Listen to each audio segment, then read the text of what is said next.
Selamat siang kawan MI, kali ini kami bersama dengan Menteri Komunikasi dan Informasi di Gedung Kementerian Komunikasi dan Informasi di kawasan Medan Merdeka.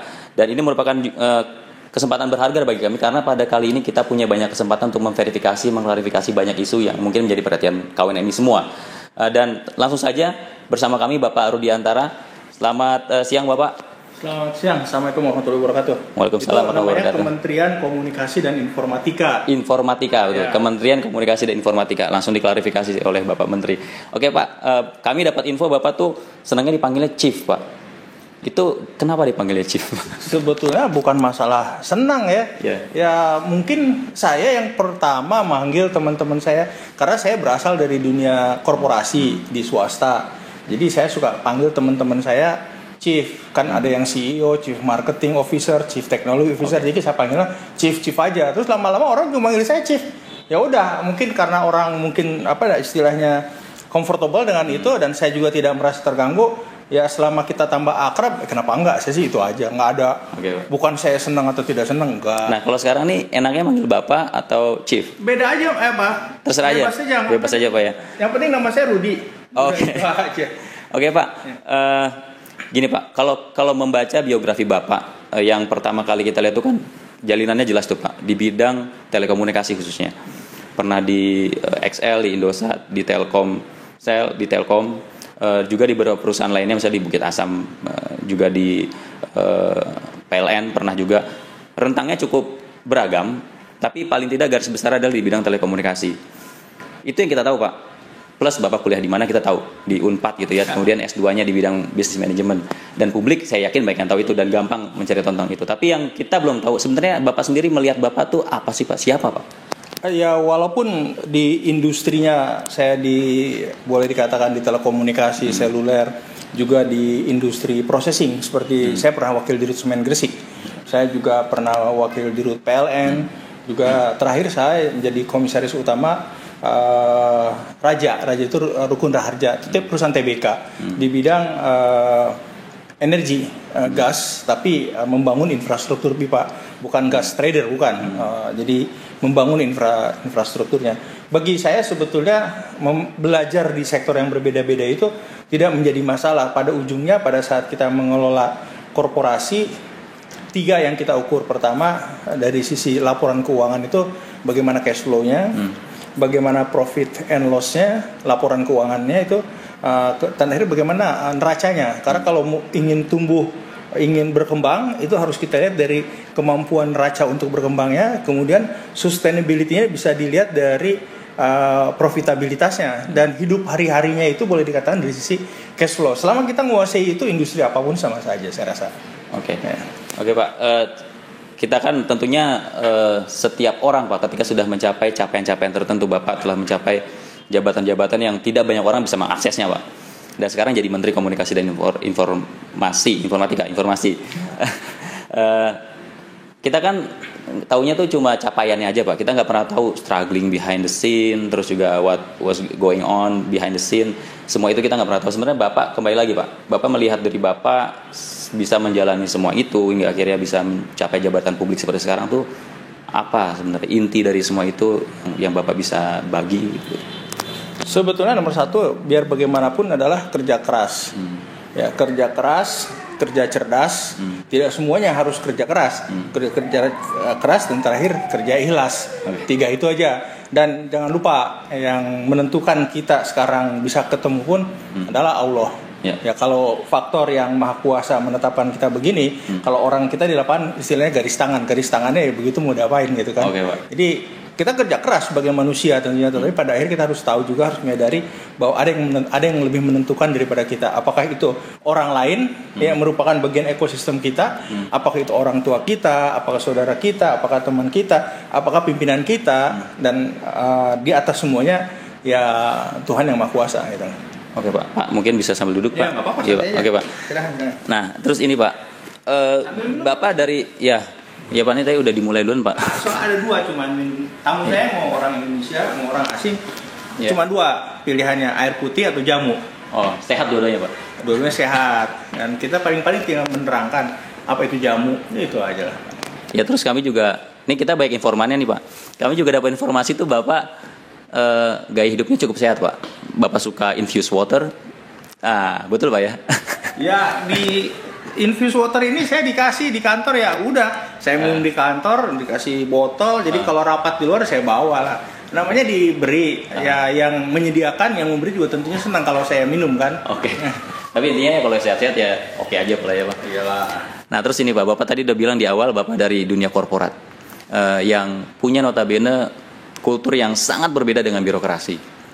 Berpuluh tahun di dunia korporat, kemudian Bapak masuk, tentunya kan Bapak punya mimpi-mimpi, punya harapan, tapi dalam pelaksanaan kan korporat dan birokrasi bukan dua hal yang sama, tapi dua hal yang punya sistem masing-masing dan perlu kerja keras Pak untuk mengkalibrasi keduanya Pak. Nah ini Bapak bagaimana Pak? Saya rasa itu justru tantangannya gitu.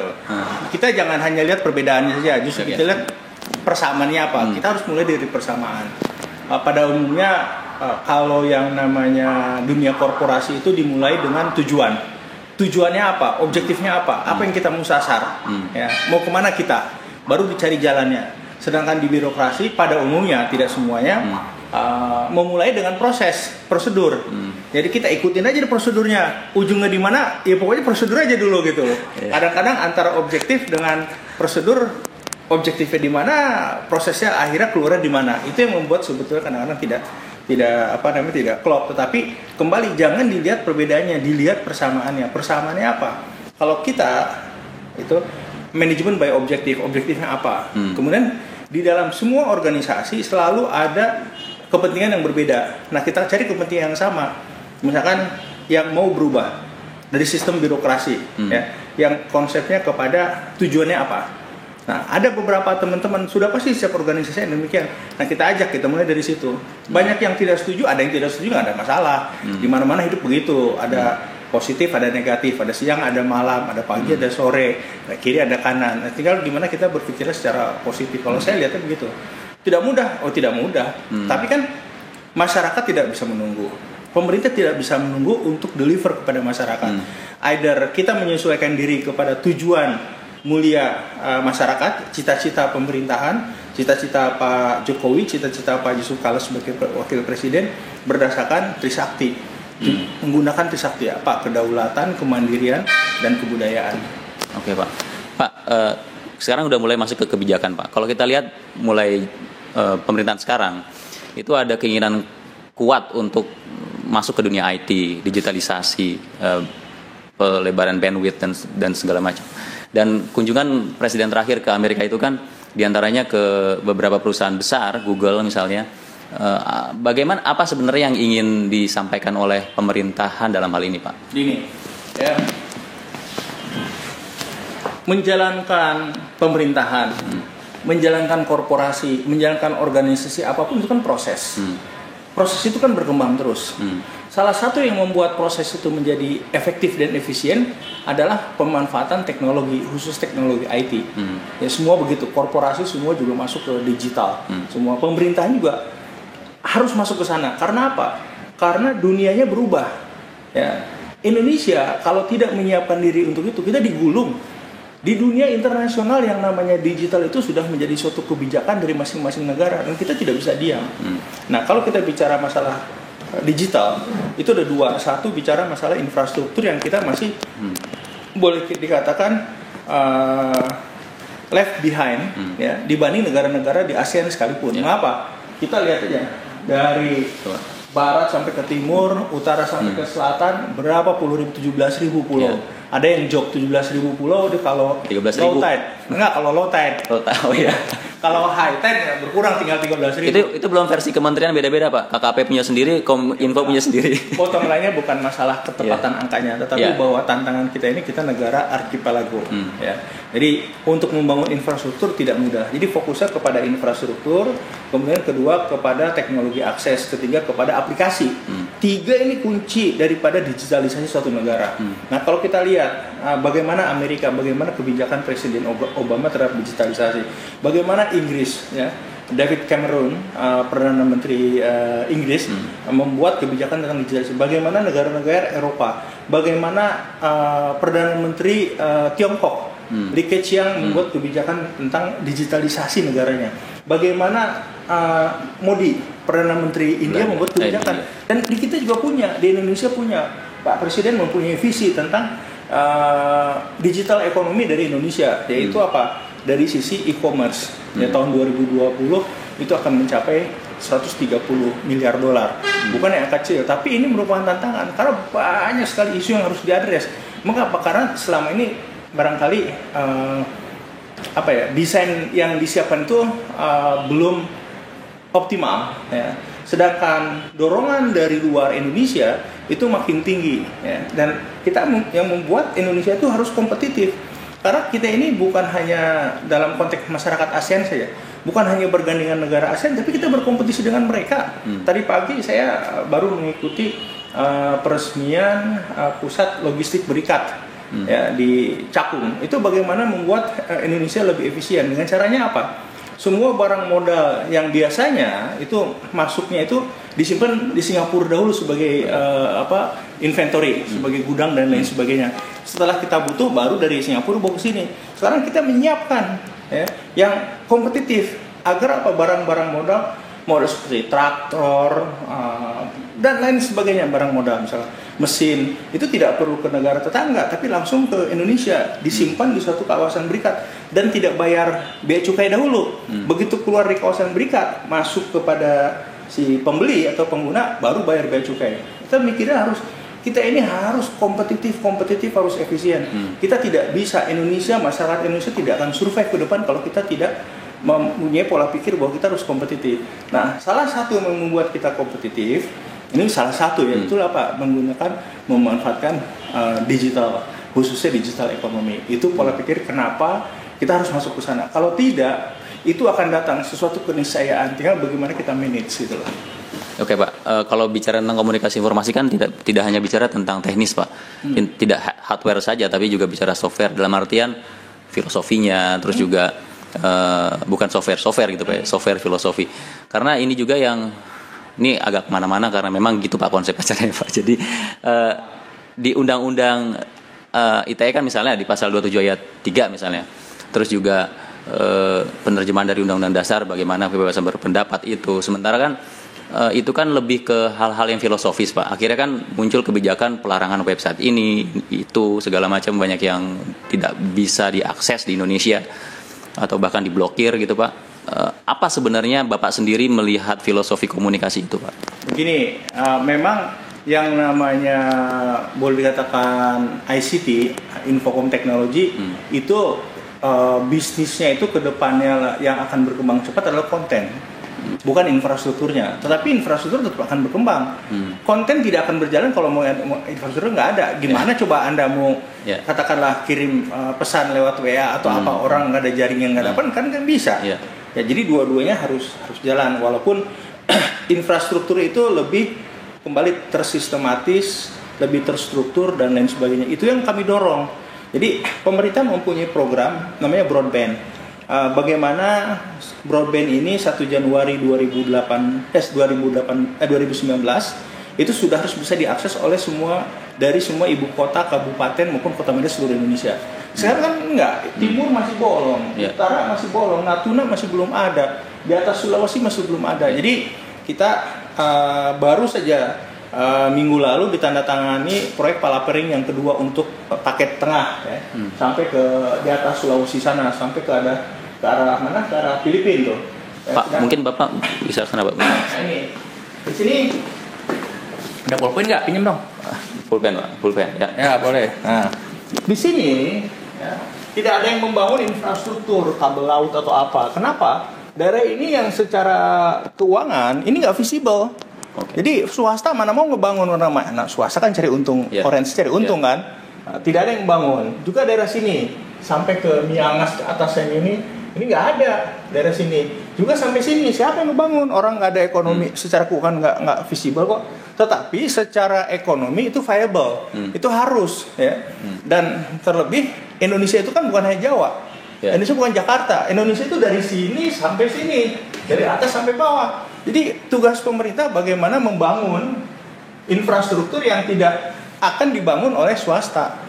Nah itu bagian barat, paket barat di sini sudah tanda tangan, paket tengah di sini pakai Timur nanti di sini diulang. Tadinya udah tender, tapi akhirnya diulang karena informasi yang ada masih belum cukup untuk membuat suatu desain engineering. Tapi setelah Kominfo kerjasama dengan PU, PU kan akan membangun jalan di Papua, Papua dan Papua Barat, dan itu harus sudah selesai. Instruksi Presiden harus sudah selesai 2018.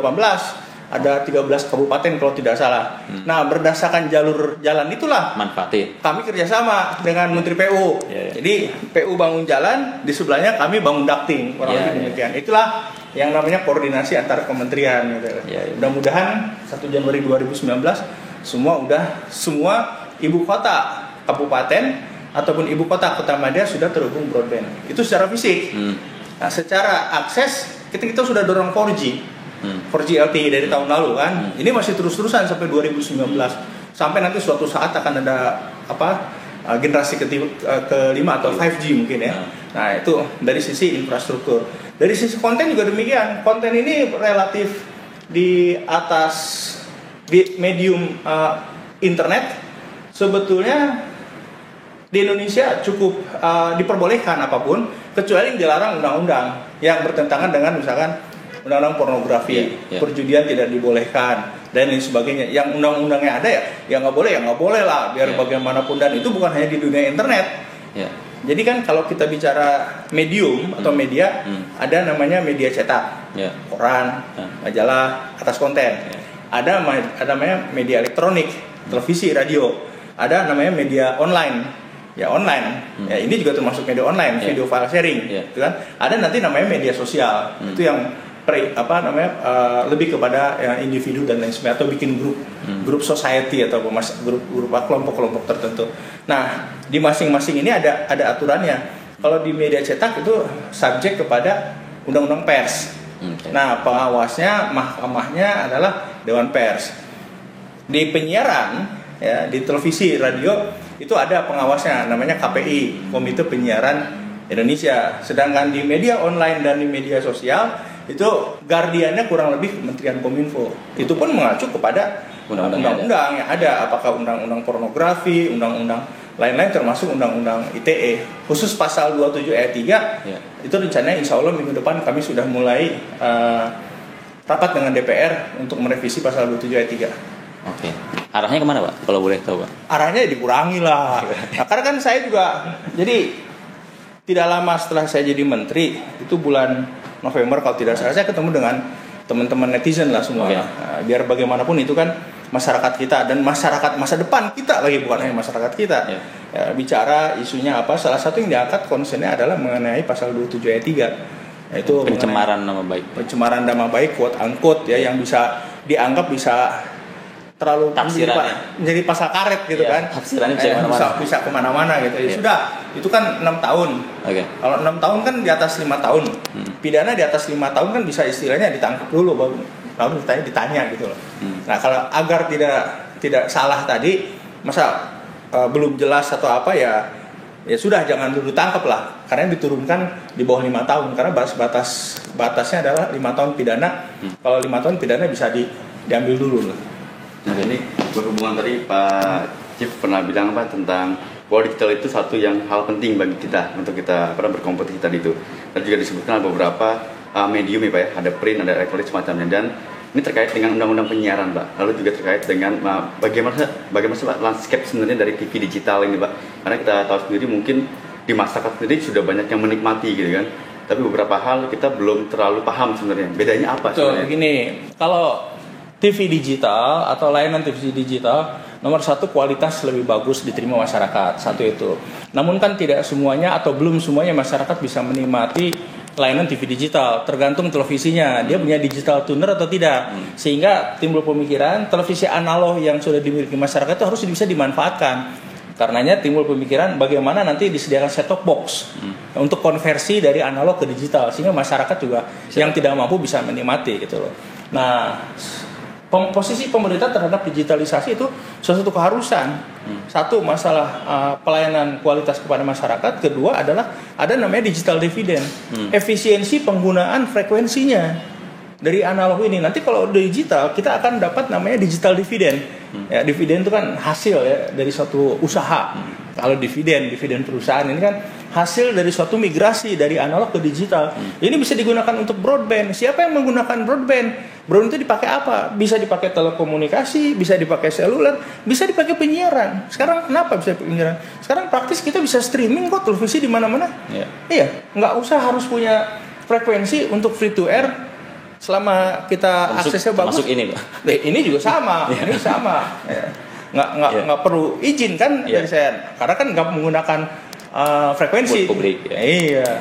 Jadi kembali ke yang tadi, kalau kita bicara digital, bagi pemerintah sesuatu keniscayaan dan pemerintah posisinya firm. Kita harus jelas tenggat waktunya sehingga ada namanya digital dividend. Mengapa digital dividend? Mengapa pemerintah ini fokus kepada digital dividend? Nomor satu, kita bisa mendapatkan kurang lebih 110 MHz nanti ya, yang setelah migrasi analog ke digital. Posisi kami, ya, prioritas itu adalah untuk kebencanaan. Jadi alokasi frekuensinya nanti akan dialokasikan. Saya belum bicara teknis detailnya ya, karena kan kita harus align dengan negara tetangga juga. Itu mungkin 20 MHz, 2 kali 10 MHz harus kita alokasikan untuk aplikasi kebencanaan. Kita ini di negara yang apa istilah ring of fire, ada volcano belt, banyak gunung berapi dan lain sebagainya. Kita gunung meletus atau gunung erupsi, laboratorium bencana, Pak. Ya, selalu ada. Kita kan harus, saya terus terang saya iri dengan Jepang. Saya ingin nyontek Jepang. Jepang negara juga yang banyak bencananya, tapi keberpihakan terhadap limited natural resources ya itu kepada kebencanaan itu tinggi. Saya ingin, karenanya masalah kebencanaan, masalah pendidikan itu akan menjadi fokus pemerintah dalam revisi undang-undang penyiaran yang akan datang ini. Oke, Pak. Nah, Pak, terus Bapak ini kan jadi menteri, mungkin bisa kembali lagi Pak, atau sambil berdiri di mana itu, Pak? Bapak kan menjadi menteri ini di masa-masa yang terjadi percepatan pertumbuhan teknologi komunikasi dan informasi, Pak ya. Di masa-masa yang mungkin tidak mudah juga, Pak. Cina punya kebijakan tidak masuk Google misalnya, tapi intinya nih masa-masa transisi lah, Pak. Gimana Bapak mengalaminya dan menyikapinya, Pak? Nomor satu, kita harus selalu berpikiran kita harus bekerja cepat untuk masyarakat. Ya. Alhamdulillah saya nggak punya excess baggage. Ya. Jadi ya sudah, pemerintah, Pak Presiden arahnya jelas, loud and clear bagi saya, Wakil Presiden juga begitu, kabinet kerjanya begitu, cepat ya sudah kita lakukan aja. Yang penting tidak ada, jangan sampai pernah ada interest pribadi. No excess baggage. Dan kerjakan dengan cepat. Nomor satu, tujuan yang jelas. Kerjakan dengan cepat, bentuk tim yang bagus. Karena kita harus bentuk tim yang bagus. Dan approach-nya adalah multi stakeholder approach. Pembuatan kebijakan selalu sampaikan, saya tidak akan menandatangani peraturan menteri tanpa melakukan yang namanya public consultation. Stakeholder siapapun, apakah operator, apakah masyarakat, apakah lembaga, apakah CSO, civil society organization, atau lembaga LSM atau apa, dipersilahkan. Proses ya untuk berdiskusi, menjaring pendapat, opini atau keinginan masyarakat itu satu hal. Satu hal lagi adalah mengambil keputusan. Dan pemerintah tidak boleh ragu mengambil keputusan. Oke, Pak. Nah, kalau Bapak melihat sekarang, Bapak terpilih 2014 sampai 2019 katakanlah. Yang ada di bayangan Bapak tahun 2019 itu apa, Pak? Nomor satu, dalam konteks ICT ya, katakan dari sisi infrastruktur.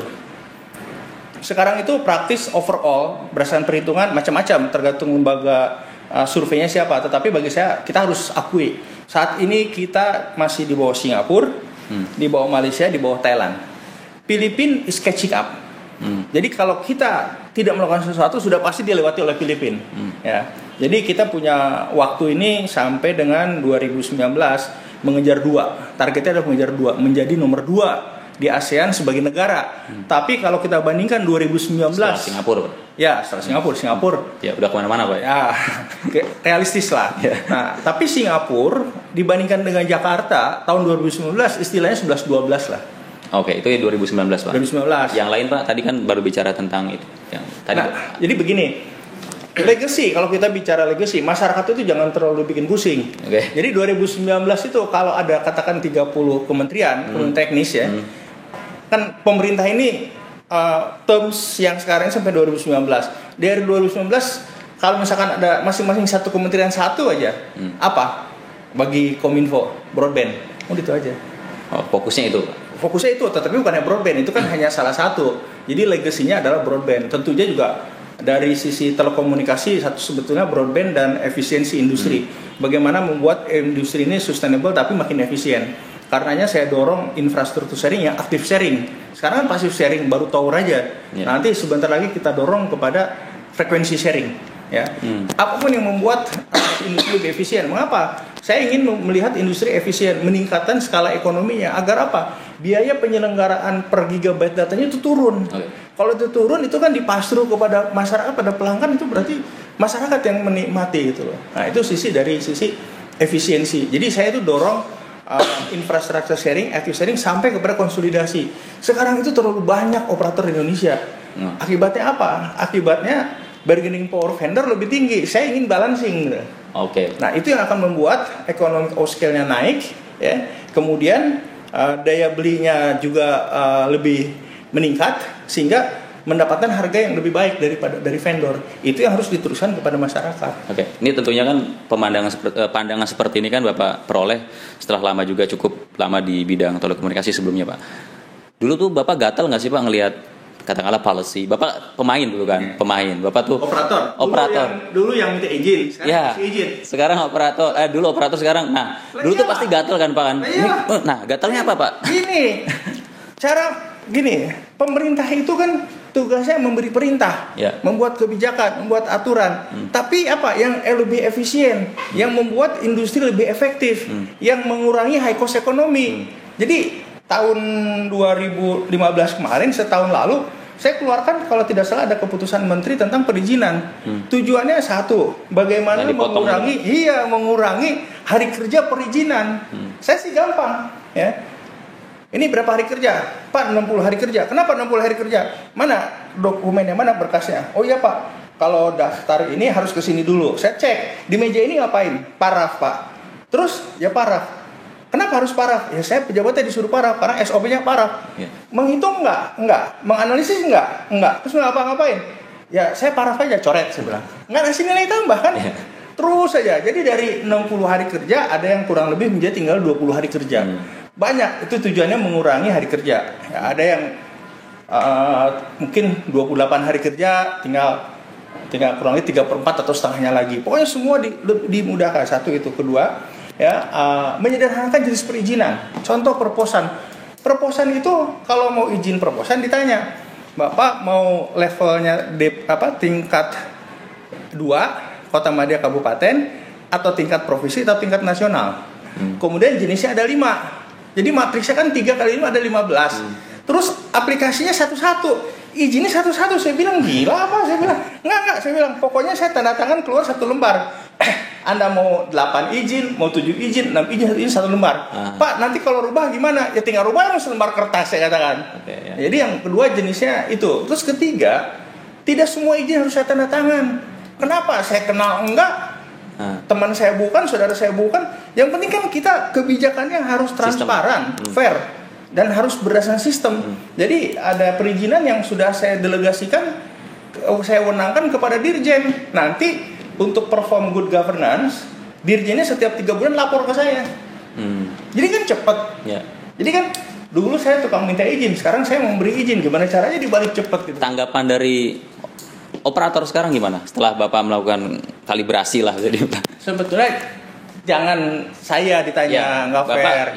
Jangan fair dong, tanya orang yang di luar sana. Karena Bapak kan tentunya kan masih banyak koneksi Pak, bisa bilang masih sering komunikasi teman-teman lah dari. Bukan masih sering, memang harus. Membuat kebijakan itu kita harus berkomunikasi dengan stakeholder, nggak bisa bikin kebijakan suka-suka. Emang kita kerajaan bos, ya, kita ini suatu pemerintahan yang mempunyai undang-undang dasar, punya undang-undang berdasarkan semuanya presidensial kabinetnya. Jadi nggak bisa suka-suka bos. Ya makanya ya tentunya harapannya dari operator kegatalan Bapak dulu sekarang terselesaikan. Diyakini saya yakin karena saya bicara dengan angka, dengan fakta, ada perbaikan. Tapi kalau menurut saya kita harus dorong terus ke arah perbaikan. Konsep saya sebetulnya dari sisi regulasi itu light touch regulations. Jangan kita ngatur terlalu ketat. Ya, kalau bisa itu self regulatory. Jadi teman-teman industri yang mengatur. Sebagai contoh, kita bicara mengenai e-commerce yang lagi boom ya. Terus ini gimana diatur? Jangan e-commerce startup. Startup nggak usah minta izin Kominfo, ngapain minta izin? Orang belum tentu berhasil kok dia. Masa orang mau tumbuh, ini entrepreneur muda mau bikin kayak gitu, belum apa-apa dibebani harus minta izin, nggak usah. Saya bilang register aja, daftar aja. Yang penting daftar, namanya siapa, terdata kita. Kemudian nanti kalau aplikasinya sudah jadi, dia mau jual ke publik, baru kita namanya akreditasi. Tadi sertifikasi, saya bilang siapa yang mau sertifikasi? Pemerintah? Janganlah, pemerintah itu mana ngerti detail-detail di lapangan kayak begitu. Kita rubah namanya akreditasi. Siapa yang mau akreditasi? Saya bilang ajak aja asosiasi, ajak aja komunitas yang lebih ngerti di pasarnya. Jadi self accredited gitu loh. Ini loh yang saya ingin, namanya regulasi di Indonesia itu satu, lebih light touch regulations ataupun self regulatory. Pemerintah itu membuat kebijakan, membuat koridor-koridor gitu loh. Ini saya yakin akan lebih efektif. Karena pemerintah itu tidak bisa menguasai semuanya. Demikian juga yang diatur operator dalam hal ini juga tidak bisa menguasai semuanya. Jadi semua harus lebih duduk sama-sama cari cara bagaimana kita lebih cepat bekerja, mana yang diatur oleh pemerintah, mana yang diregulasi oleh industri itu. Pak, kita nih Pak, selain bicara tentang policy juga pengen lihat lebih dekat sebenarnya Pak, ruang kerja Bapak kalau boleh. Tapi tentunya juga di sini, ini kan ada banyak ini Pak, publik mungkin nggak tahu Pak ya, ternyata di sini ada kenang-kenangan dari, mungkin bukan zaman Bapak tapi dari Bill Gates ya, dari Bill Gates. Nah itu Pak, Bill Gates. Juga dari Microsoft. Ini ada dari, sempat muter-muter tadi Pak, mohon izin. Ini ada dari Google juga Pak, dari Google. Ini bukan Google, kartu nama. Ini kartu nama Google, kartu nama Google. Ya, kalau Bapak bisa cerita Pak, mungkin? Saya sih nggak terlalu pusingin yang begini-begini. Ya ini bagi saya hanya sekedar mementos. Suatu untuk mengingatkan kita pernah bertemu dengan mereka, dan kalau ada kebijakan yang bagus kita ingat, udah, kalau nggak ya udah tinggal asal pajangannya, kalau perlu nggak ada di kamar saya. Untuk apa gitu loh? Nggak, kalau selama nggak ngasih nilai tambah ya sudah. Kecuali ngasih nilai tambah, saya itu menjadi selalu rujukan bagi saya dalam membuat kebijakan. Itu ya saya tempel biar saya ingat terus itu. Tapi kalau nggak, sewot gitu loh. Ada Pak mungkin yang bisa Bapak sampaikan di, kita bisa kemana lagi Pak selain di sini? Nggak, saya sih nggak ada lah. Ini kamar juga saya juga bingung, kamarnya terlalu besar. Itu ada jok kan? Ini jok aja. Bedanya antara R dan NG. R, tahu huruf R dan NG. Antara kantor dan kantong. Kantornya makin kecil, biasanya kantongnya makin besar. Kantornya makin besar, kantongnya makin kecil. Ya, itu untuk kompensasi. Mendorong rasa percaya diri. Terus gini Pak, nggak apa-apa, bagi saya no regret. Bapak berarti udah selesai dengan diri sendiri dong Pak? Ada yang bilang kan kalau untuk masuk ke politik itu harus, faktanya Bapak adalah bisa bilang zaken kabinet. Bapak adalah orang diantaranya yang wakil dari kalangan profesional. Apakah Bapak sudah merasa selesai ketika masuk politik? Saya enggak. Sebagai pribadi. Politik praktis saya enggak ya. Bahwa menteri itu merupakan jabatan politis ya. Jadi artinya apa? Apapun kebijakan yang dibuat oleh seorang menteri harus memperhitungkan dampak implikasi politis. Ya. Bukan politik praktis, bukan partai berdemo, bukan demo apa, ngajuin petisi, enggak itu gitu loh. Itu saja bagi saya, artinya jabatan menteri itu jabatan politis, mempertimbangkan kebijakan itu implikasi politisnya seperti apa gitu. Tapi kalau kita sincere ya, kita tidak punya kepentingan pribadi ataupun kepentingan kelompok, ya kita jalan aja dan komunikasikan itu ke teman-teman di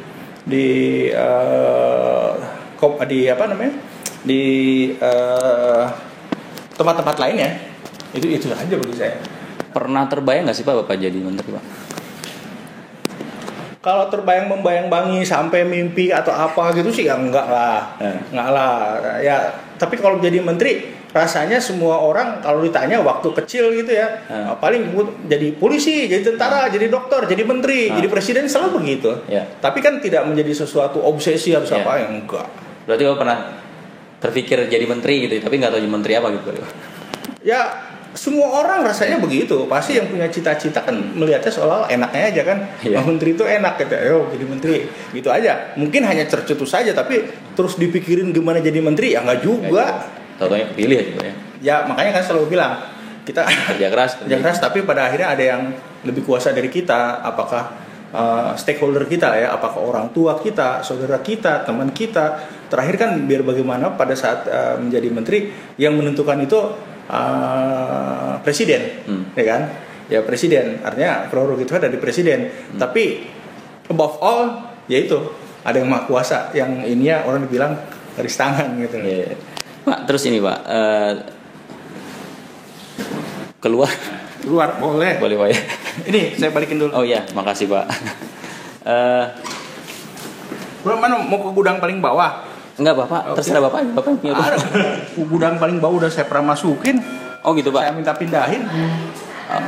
Nah terus ini Pak, kalau di Kominfo ini kan tentunya banyak hal yang Bapak ingin ya dimajukan lah Pak ya. Apa yang secara organisasi Pak? Secara organisasi tentunya sambil jalan aja ya. Kita ke bawah. Secara organisasi, satu, saya ingin bangun sistem. Ya, saya ingin ada legacy dari segi sistem. Jadi teamwork dan apa itu harus lebih dikedepankan.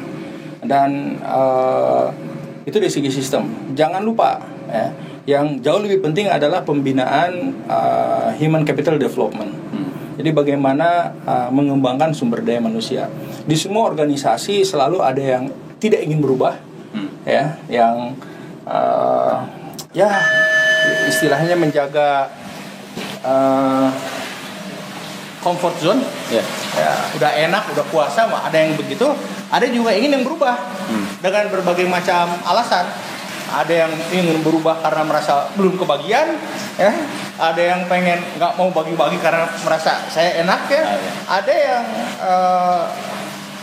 selalu silent majority ini mereka ingin lebih baik. Dan saya percaya itu silent majority adalah selalu yang ingin lebih baik gitu. Nah inilah yang saya ajak, saya dorong yang muda ya, yang berprestasi untuk bisa mendapatkan posisi-posisi yang lebih strategis. Ini tempat media nih. Selain wartawan udah masuk. Oh ya. Nggak apa-apa. Oh ya, tempat media Pak ya. Nah terus relasi Bapak dengan media tuh Bapak mendefinisikannya seperti apa Pak? Media itu, tanpa media kita tidak akan bisa mengimplementasikan kebijakan dengan baik dan cepat. Forget it. Jadi media itu adalah sesuatu bagian yang tidak boleh, sini aja, bagian yang tidak bisa dipisahkan. Sini. Bagian yang tidak bisa dipisahkan. Akrab banget. Kenapa? Santai aja. Yang tidak bisa dipisahkan dalam pembuatan kebijakan, khususnya dalam diseminasi kebijakan. Tanpa media tahu apa? Ini ruangan khusus media Pak ya? Ini media. Jadi tadinya ruangannya ruangan untuk kalau press conference. Waktu itu saya bilang, kenapa ruangannya begini? Ya. Terus saya bilang, kenapa nggak dibuat lebih terbuka? Ya. Tapi kan kita nggak press conference tiap hari. Ya. So what saya bilang? Ya. Karena kan di sebelah sana itu ada perhubungan, ada bisa jadi Mahkamah Konstitusi. Justru itu, apalagi kalau zaman pilkada rame kan, pasti banyak wartawan kan. Ya biarkan mereka menggunakan ini, walaupun bukan wartawan yang di bidang lingkup kominfo, nggak apa-apa. Saya bilang kasih aja. Toh APBN-nya sama. Free wifi apa? Ya, sama dengan yang tadi kan, lift misalkan. Lift itu dedicated untuk menteri. Saya bilang kenapa? Depresiasinya kan sama, amortisasinya sama. Bareng aja masuk semua. Jadi saya kadang-kadang kalau pagi masuk, ayo masuk bareng, ayo masuk bareng. Oke. Itu masalah mindset. Mau diisi 1 orang itu lift, masih 2 orang, 6 orang sesuai kapasitasnya, kan depresiasi kosnya sama, depresiasi sama. Terus kenapa mesti disendiri? Dan saya terus terang saya juga tidak menikmati kesendirian dalam lift. Justru saya lebih senang kalau ada staff, karena bisa diajak ngobrol atau apa. Oke.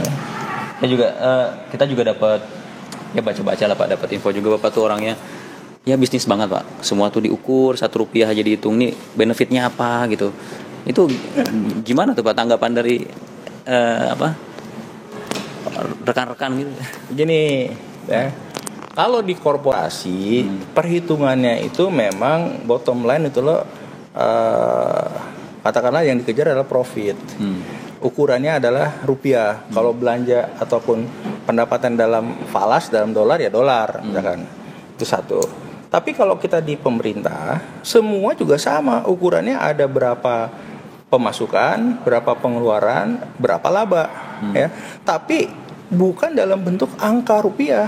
Atau tidak harus dalam angka rupiah. Tapi dalam bentuk kebijakan. Contohnya begini, kita keluarkan kebijakan seperti yang sedang disiapkan ya, kebijakan tentang OTT internasional itu harus bentuk usaha tetap di Indonesia. Nah, kami sosialisasi, kami menghitung. Saya di Silicon Valley, kebetulan presiden juga di sana. Kami presentasikan langsung ke Mark Zuckerberg, ke Sundar Pichai, ke Jack Dorsey dari Twitter. Kita sampaikan harus di Indonesia itu nantinya harus permanent establishment, artinya bentuk usaha tetap. Ada kantornya gitu ya? Ada kantor. Kenapa? 1, masalah customer service. 2, masalah consumer protection. Kan sekarang kalau pakai Gmail, pakai apa aplikasi apa, ngasih data. Ya, betul. Ya, jangan di internasional, di domestik juga begitu kan, kasih data. Sekarang ada benefit buat kitanya. Bukan, seorang wanita nih pakai kendaraan online, pakai platform. Ya. Kan sering ke kantor pulang. Lama-lama udah 2 minggu kan si supirnya tahu dia alamatnya di mana, tahu namanya siapa, data-datanya tahu semuanya. Tiba-tiba besok dikirim SMS aja, sayang kita makan siang besok mau apa? Ya kan itu sih mungkin contoh yang sederhana gitu ya.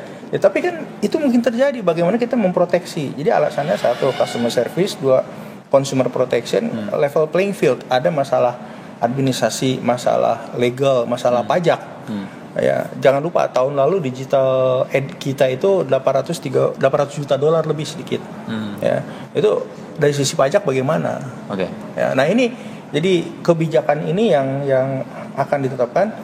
Jadi kalau misalkan hitung-hitungan tadi, kira-kira pemasukan dari pajak aja udah berapa? Terus ongkosnya apa? Ongkosnya adalah membuat kebijakan, mensosialisasikannya, mengkomunikasikan jauh-jauh hari. Bagaimana Indonesia harus menjadi negara yang kompetitif. Nanti sehingga labanya yang akhirnya itu labanya misalkan ada pajak masuk, ada masyarakat itu kalau mau komplain lebih mudah misalkan. Kemudian juga kita melindungi hak-hak privasi data dari masyarakat. Nah, itulah bentuk labanya, tidak harus hanya dalam bentuk rupiah gitu loh. Tapi kalau memang program ya harus bisa dihitung. Ongkosnya berapa? Jadi bukan penyerapan aja Pak. Kan kalau kementerian biasanya bicara penyerapan Pak. Penyerapan betul, tapi penyerapan dengan benar. Penyerapan kan bisa aja yang penting terserap. Betul. Tapi kan kalau kita bicara APBN adalah effectiveness, efektif atau tidak gitu loh. Walau penyerapan iya kita dorong harus lebih cepat lagi, tapi efektivitas yang diperolehnya seperti yang tadi. Kalau kebijakan tadi membuat kita ini perlu biaya berapa, APBN-nya berapa tuh uang PPN yang masuk ke pemerintah. Kapan tuh itu? Jadi efektifnya harus terukur. Kalau nggak terukur itu susah dong target. Ya kan logika biasanya Pak. Kalau di kementerian itu kan sudah dianggarkan sekian dan kinerja tercapai dari anggarannya itu terserap sepenuhnya. Nah, Bapak yang pendekatan gimana? Begini, kita itu bukan membenarkan kebiasaan, tapi kita harus membiasakan yang benar. Sekali lagi, ya. Kita ini jangan membenarkan kebiasaan, tapi kita harus membiasakan sesuatu yang benar dengan cara yang benar. Jadi itu dibalik mindsetnya. Gitu. Itu sekarang didorong itu di Kominfo, ya, misalnya dalam penganggaran, tidak lagi ada ceritanya sebuah penganggaran yang tidak terukur. Dibalik sekarang. Sekarang dibalik. Dibalik penganggaran itu yang menetapkan alokasinya, bloknya, kelompoknya itu menteri. Kalau sebelumnya itu dari bawah lebih kepada bottom up. Sekarang dimulai dengan top down. Visi menterinya apa? Bukan visi menteri, pemerintah ini mau kemana? Begini, Kominfo itu saya tidak membuat visi baru di sini. Untuk apa? Visi kita pakai visi presiden aja udah. Visi presiden, visi wakil presiden. Ya, itu kan pemerintah, kepala pemerintahan itu apa? Itu pakai. Dan sebagai menteri saya cukup menjadi manajer yang baik mengeksekusi visi itu, menerjemahkan dan mengeksekusi visinya. Udah gitu aja, nggak usah belit-belit bos. Oke Pak, ini setelah setahun lebih Pak ya jadi menteri. Tahun 5 bulan ya? Ya, setahun 5 bulan. Apa yang masih Bapak tuh istilahnya tuh gatel, resah, gelisah, apa sih yang mengganjal saat ini? Banyak. Yang paling lah Pak, kalau banyak nanti nggak selesai Pak. Banyak. Nomor 1 biar bagaimanapun pengembangan sumber daya manusia, reorganisasi. Saya sudah dari mulai tahun lalu menginginkan organisasi ini ada semacam ini key account manager. Jadi kalau yang namanya katakanlah industri calon operator maupun operator yang kalau minta izin tuh nggak bolak-balik. Kadang ke SDPPI untuk urusan frekuensi, nanti urusan izinnya lagi ke PPI, nanti bolak-balik gitu. Kenapa sih nggak dipermudah? Saya ingin ada namanya account manager. Siapa misalkan selevel Kasubdit kah, selevel direktur kah, dia menangani operator yang besar-besar, dari mulai frekuensi, dari mulai BHP telekomunikasi, BHP frekuensi, BHP USO, apapun dia gitu loh. Jadi orang itu operator merasa bahwa di apa ya, betul-betul dilayani oleh pemerintah. Diwongke gitu ya. Kalau kata orang. Ya diwongke tapi dalam artian yang positif ya, dari sisi kemudahan perizinan dan kemudahan pembayaran tentunya, tapi akhirnya juga begitu. Nah, hanya memang yang namanya sistem birokrasi pada umumnya ingin mejanya dilalui gitu loh. Kalau saya makin tidak dilalui, makin tapi mengatur dari belakang lebih senang. Justru itu yang kita harus pikirkan, bagaimana jangan hanya dilihat dari sisi kita sebagai kementerian. Kita harus melihat bagaimana katakanlah masyarakat melihat kita, bagaimana operator melihat kita, bagaimana stakeholder lain melihat kita gitu. Harus lebih bersifat outward looking. Apalagi kalau kita bicara internet ini kan tidak di-drive oleh Kominfo sepenuhnya, mungkin hanya 10% yang di-drive oleh Kominfo, sisanya oleh di luar Kominfo, baik di luar kementerian maupun di luar negeri. Kan kita tahu yang namanya OTT itu drive dari luar negeri. Nah ini yang harus kita hadapi. Jadi harus kita cari orang-orang juga yang sifatnya lebih kepada outward looking daripada inward looking, lebih kepada bagaimana melayani, bagaimana menumbuhkan industri, bagaimana memberi nilai tambah daripada sekedar business as usual. Harus ke meja saya untuk dapetin izin. Saya gampang. Kalau kayak begini-begini, saya pindahin izinnya. Tidak difungsi terus, saya pindahin ke tempat lain yang bisa lebih memberikan layanan gitu loh. Dan apakah di Kominfo jelek? Tidak. Di Kominfo di beberapa fungsi sudah berubah, sangat berubah. Dan ini saya ingin terjadi akselerasi perubahan itu gitu. Oke Pak, cukup lengkap Pak kayaknya Pak. Bicara mulai dari karir, kemudian bicara tentang policy, harapan-harapan Bapak, kegatelan Bapak, keresahan Bapak, semuanya. Terima kasih Pak atas waktunya Pak. Jangan lupa kalau ada masukan kasih tahu ke saya. Betul. Nah ini kan istilahnya seperti restoran Padang. Kalau ada yang belum baik dari saya, ya tolong kasih tahu saya secepatnya biar saya perbaiki, dan teman-teman di sini dan banyak teman-teman di Kominfo yang ingin berubah kok ya. Itu satu. Kalau ada yang bagus ya terima kasih gitu. Oke. Terima kasih Bapak. Saya terima kasih banyak. Terima kasih Chief. Good luck. Ya demikian wawancara kami dengan Bapak Menteri Komunikasi dan Informasi Bapak Rudiantara. Informatika Bapak Rudiantara, dikoreksi lagi. Terima kasih Chief. Selamat siang. Wassalamualaikum warahmatullahi wabarakatuh. Waalaikumsalam warahmatullahi wabarakatuh.